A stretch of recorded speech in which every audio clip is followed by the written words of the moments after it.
मेरे प्यारे विद्यार्थियों, आपको जो 2 ये 8 ग्रेड अभ्यास पुस्तिकाएँ दी गई हैं, ये सभी विषयों की दी गई हैं। और ये देखिए जो ये 8 ग्रेड अभ्यास पुस्तिका है, ये विज्ञान, गणित एवं सामाजिक विज्ञान की है। तो इसमें से आज हम इस कक्षा की गणित को समझेंगे और देखेंगे और लिख लेंगे। ठीक, देखिए इसे, देखते हैं। ये दिया गया है अध्याय 7 त्रिभुजों की सर्वांग क्षमता। तो ये जो अध्याय 7 है, हमें आज इसको पढ़ना है। इसके पहले वाले जो अध्याय हैं उसकी वीडियो मैंने इसी यूट्यूब चैनल पर डाल दी हैं। यदि आप उसको नहीं देख पा रहे हैं तो मैं उसको देख के बता देता हूँ कि कैसे देखना है। और इसमें जो है आज हम वास्तविक जीवन से संबंधित सर्वांग समाकारों के कोई 2 उदाहरण दीजिए, इन प्रश्नों को हम समझेंगे।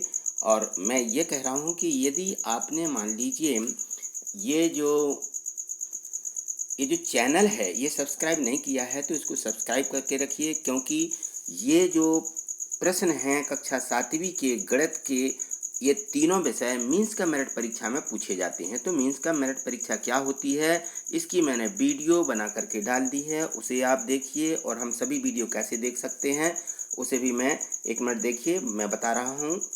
देखिए, तो देखिए जैसे आप मेरी ये वीडियो देख रहे हैं, ये है अध्याय 4 सरल समीकरण, और आप इसको देख पा रहे हैं। तो इसमें देखिए ये नीचे लिखा रहता है, ये मैं जहाँ गोला लगा रहा हूँ यहाँ लिखा है गणित वाले सर।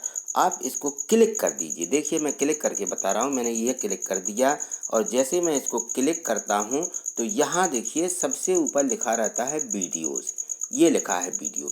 तो आप जैसे ही इसको क्लिक करते हैं तो मेरी सभी वीडियो जो इस चैनल पर डली हुई हैं वो दिखने लगेंगी और आप उनको क्लिक करके देख सकते हैं। देखिए मैं इसको वीडियोज़ को क्लिक कर रहा हूँ, ये मैंने क्लिक कर दिया तो ये देखिए ये सभी वीडियो आ गई, ये सभी वीडियो डली हुई हैं। तो आप इस प्रकार से ये मेरी ये जो वीडियो हैं इनको आप देख सकते हो। मैं इस वीडियो की बात कर रहा हूँ कि ये जो मीन्स का मेरिट परीक्षा है, इसमें कक्षा 7वीं की विज्ञान, गणित, सामाजिक विज्ञान भी इस परीक्षा में पूछी जाती है। इसलिए आप इसकी तैयारी अभी से करके रखिएगा, क्योंकि इसकी वीडियो मैंने नीचे देखिए इसी में नीचे डली हुई हैं, उनकी तैयारी रखिए। और कक्षा जो 7वीं है उसकी विज्ञान, गणित, सामाजिक विज्ञान को अभी से तैयार करके रखिएगा।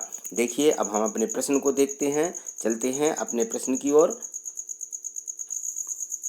तो ये देखिए ये है अध्याय 7 त्रिभुजों की सर्वांग क्षमता। इसका प्रश्न दिया गया है। प्रश्न क्रमांक 1, वास्तविक जीवन से संबंधित सर्वांग सम आकारों के कोई 2 उदाहरण लिखिए। तो जीवन से संबंधित हमारे जो सर्वांग सम हैं वो आकृतियाँ, उनमें हम देखते हैं कि एक ही मान के 2 जो नोट होते हैं हमारे, जैसे 10-10 के नोट होते हैं। और तो हमने ये देखे कि एक ही समान मान के 2 नोट होते हैं जो, और एक ही ताली की 2 चाबियाँ जो एक दूसरे पर यदि हम रखते हैं तो एक दूसरे को ढक लेते हैं। ये हमें इसमें लिख लेना है। ठीक, अगला प्रश्न देखें।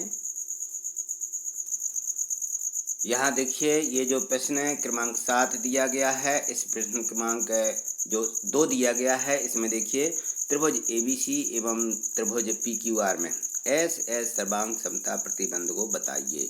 SS जो प्रतिबंध, जो हमारी सर्वांग क्षमता है वह देखिए, इसमें ये जो 2 त्रिभुज दिए गए हैं ABC और PQR, ये जो 2 त्रिभुज हैं इनमें है कि त्रिभुज ABC की तीनों भुजाएं क्रमशः त्रिभुज PQRS, ये जो दूसरा त्रिभुज दिया गया है, इसकी संगत भुजाओं के बराबर हों तो दोनों त्रिभुज सर्वांग सम कहलाते हैं। यानी त्रिभुज ABC सर्वांग सम होगा त्रिभुज PQR के। ये सर्वांग समता का ये निशान होता है। तो इसे हमें इस प्रकार से लिख लेना है। ठीक, अगला प्रश्न देखिए। प्रश्न क्रमांक 3 दिया गया है कि त्रिभुज ABC सर्वांग सम, ये सर्वांग सम है। त्रिभुज PQR में AC बराबर 5 सेंटीमीटर है तो PR की लंबाई क्या होगी। अभी हमने जो दोनों त्रिभुज देखे हैं उन्हीं में देखिए कि त्रिभुज ABC त्रिभुज PQR के सर्वांग सम है। तो हम देखते हैं कि उसकी जो भुजाएं होती हैं, ये सभी भुजाएं एक दूसरे त्रिभुज की संगत भुजाओं के बराबर होती हैं।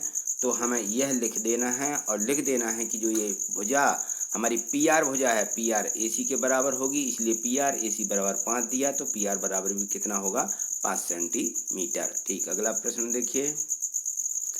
प्रश्न क्रमांक 4 दिया है कि त्रिभुज PQR सर्वांग सम है त्रिभुज DEF, तो कोण R संगत कोण कौन सा कोण होगा। तो यहाँ लिखना है अपन को कि चूंकि त्रिभुज जो पी क्यू आर है वह सर्वांग सम है त्रिभुज डी ई एफ के। ये दो मैंने त्रिभुज बना दिए, इस प्रकार से आप बना लेना। तो यहाँ दिया कोण पी और कोण डी, ये एक दूसरे के क्या हैं, एक दूसरे के बिल्कुल संगत कोण हैं और ये एक दूसरे के बराबर होते हैं ये दोनों।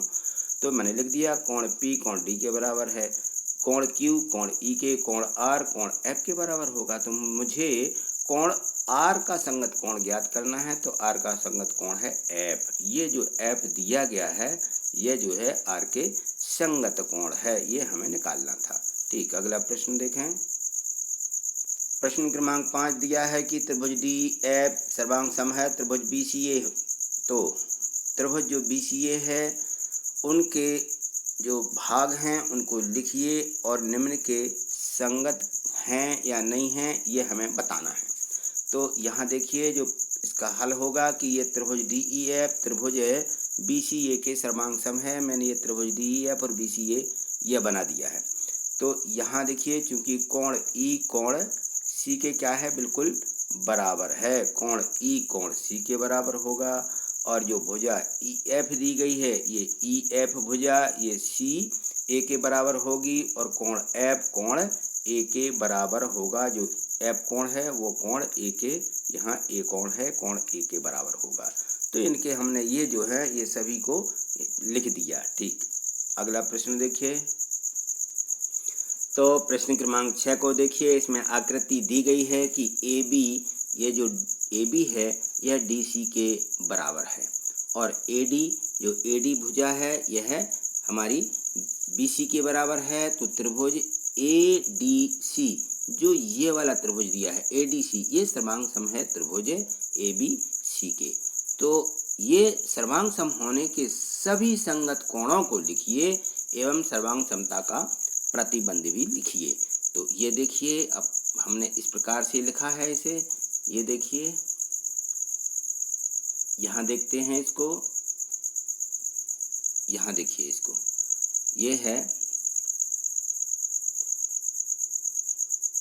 ये देखिए इसमें है कि त्रिभुज एडीसी तथा त्रिभुज एबीसी के संगत भाग पहले ये देख लीजिए। तो ये जो कोण ए है कोण ए, ये कोण किसके बराबर होगा, इस तरफ का जो कोण है ये कोण सी के बराबर हो जाएगा और इसमें कोण बी जो दिया गया है यह डी के बराबर है। ये कोण जो हमारा डी है ये बी के बराबर है और इसके बाद जो कोण सी है ये जो कोण है ये जो इस तरफ वाला कोण है वो इस तरफ के ए के बराबर हो जाएगा। तो ए डी भुजा बी सी के बराबर हो जाएगी। जो ए डी है ये तो दी गई है ए डी बी सी और ए बी डी सी के बराबर होगी और ए सी भुजा ए सी ये दोनों में है तो ये उभयनिष्ठ भुजा हो जाएगी। तो हम कह सकते हैं कि त्रिभुज एडीसी की तीनों भुजाएं क्रमशः त्रिभुज एबीसी की संगत भुजाओं के बराबर हों तो त्रिभुज क्या होते हैं, त्रिभुज सर्वांग सम होते हैं। इसलिए हमने यहाँ लिख दिया है कि त्रिभुज एडीसी सर्वांग सम है त्रिभुज एबीसी के। तो इस प्रकार से अब लिख लेना है। ठीक, अगला प्रश्न देखें। ये जो प्रश्न क्रमांक 7 दिया है इसमें दिया है कि सुमेल ए त्रिभुज एबीसी और ई एफ डी ये दो दिए गए हैं। तो इसके अंतर्गत जो त्रिभुज एबीसी है यह सर्वांग सम है त्रिभुज ई एफ डी के। तो त्रिभुज के सभी संगत कोण के भागों को लिखिए। तो हमें इसके सभी संगत कोण भागों को लिख लेना है कि भुजाएं और कोण किस प्रकार से एक दूसरे के बराबर हैं। तो ये देखिए यहाँ हमने इनको लिख लिया है। ये देखिए ये हम देख पा रहे हैं इनको। प्रश्न क्रमांक जो 7 का हल है इसे देखते हैं कि त्रिभुज एबीसी त्रिभुज ईएफडी के संगत भाग ये हमने दोनों त्रिभुज बनाए हैं। इसमें कोण ए कोण एफ के बिल्कुल संगत कोण है। कोण बी देखिए, कोण बी कोण ई के संगत कोण है। कोण जो हमारा सी दिया गया है यह डी के संगत कोण दिया है। भुजा जो ए बी दी है यहाँ देखिए ये ए बी ये हमारी एफ ई के बिल्कुल बराबर संगत है और बी सी ई डी के और ए सी एफ डी के बिल्कुल ये बराबर है, यानी इसकी ये संगत भुजा है। ठीक, अगला प्रश्न देखें। प्रश्न क्रमांक 8 इसको देखिए। ए सर्वांग समता प्रतिबंध का उपयोग करके त्रिभुज एबीसी सर्वांग सम त्रिभुज क्यू आर पी स्थापित करना है।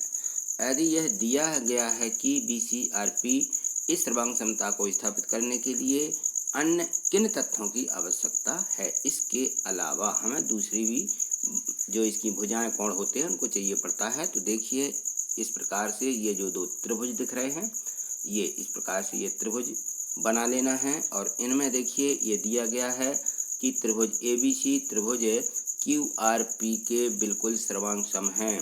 तो स्थापित करने के लिए हम इसमें ASA कोण भुजा कोण सर्वांग समता के प्रतिबंध के लिए हमें आवश्यकता होती है कि कोणों की जिनमें भुजा BC और RP बनती हैं, समान कोण जिनमें ये भुजाएं बनती हैं, तो ये क्या होंगी, हमें इनकी आवश्यकता होती है कि कोण हमारा जो B दिया गया है, कोण B, ये कोण B किसके बराबर होना चाहिए, कोण R के, और कोण C कोण P के बराबर होना चाहिए। इन भुजाओं के अंतर्गत जो दोनों कोण थे, इन दोनों कोणों को हमें लेना था, यह इसका प्रतिबंध है। ठीक, अगला प्रश्न देखिए। यहाँ देखिए प्रश्न क्रमांक 9 दिया गया है कि दी गई आकृति, जो हमें ये आकृति दी गई है, इसमें DA ये AB पर लंब है। ये जो हमारा DA है, ये भुजा इस AB पर लंब है, हाँ दिख रही है, और जो CB भुजा है यह AB पर लंब है, यह CB भी AB पर ही लंब है, और AC BD के बराबर है।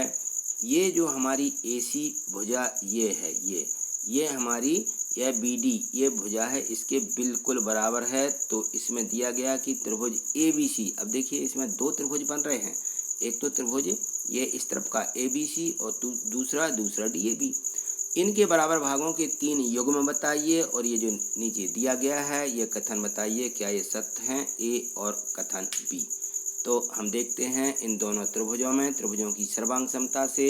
यहाँ देखिए ये दिया गया है, मैंने इसको लिखा है कि ये देखिए ये है, ये हमें लिख लेना है कि जो हमारा प्रश्न है ये कह रहा है कि बराबर भागों के 3 युग्म ये होते हैं, त्रिभुज ABC और त्रिभुज BAD में प्रत्येक कोण क्या है, 90 अंश है, क्योंकि भुजा एक दूसरे पर लंब है।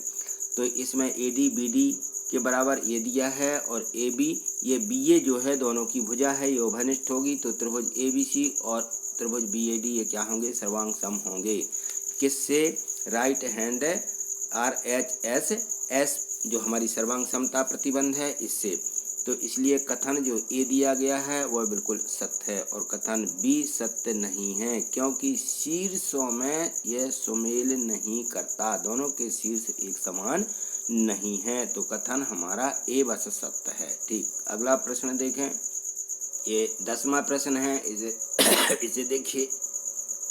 तो प्रश्न क्रमांक 10 में दी गई आकृति में क्या आप ASA सर्वांग समता प्रतिबंध का उपयोग करके यह निष्कर्ष निकाल सकते हैं कि त्रिभुज जो AOC है सर्वांग सम है त्रिभुज BOD के। ये इस तरफ वाला जो AOC त्रिभुज AOCA, और ये दिया गया है BOD, ये BOD इस तरफ का, ये दोनों त्रिभुज एक दूसरे के सर्वांग सम हैं, यह हमें बताना है। तो देखिए इस प्रकार से ये हमें इस प्रकार लिखना है दोनों को। यहाँ देखें तो ये जो दो त्रिभुज हैं हमने दोनों को लिखा है कि त्रिभुज AOC और BOD दोनों में कोण C कोण D के बराबर है। क्यों? क्योंकि प्रत्येक 70 अंश दिया है। कोण AOC ये भी BOD के बराबर, क्योंकि ये शीर्षाभिमुख कोण होते हैं और ये भी बराबर होते हैं। तो यहाँ देखिए कोण A बराबर हम लिखेंगे कि त्रिभुज की सर्वांग समता से हम जानते हैं कि यह 180 में से इन दोनों को 70 और 30 को घटाएं तो कितना मिल जाएगा हमें, 80 अंश। इसी प्रकार से कोण B में भी हम देखते हैं कि इसमें भी यदि हम 180 में से 70 और धन 30 को घटा देते हैं तो हमें यह भी 80 अंश मिल जाता है। तो हम कहेंगे कि कोण A कोण B के बराबर है और भुजा ACBD के बराबर है, कोण C कोण D के बराबर हो जाएगा। अब हम ये कहेंगे कि कोण A और कोण C के अंतर्गत भुजा AC तथा कोण B और D के अंतर्गत भुजा BD है। तो ये जो हमारी सर्वांग समता है यह सिद्ध होती है कि जो सर्वांग समता ASA सर्वांग समता है वह यह प्रदर्शित करती है कि त्रिभुज AOC सर्वांग सम है त्रिभुज BOD के।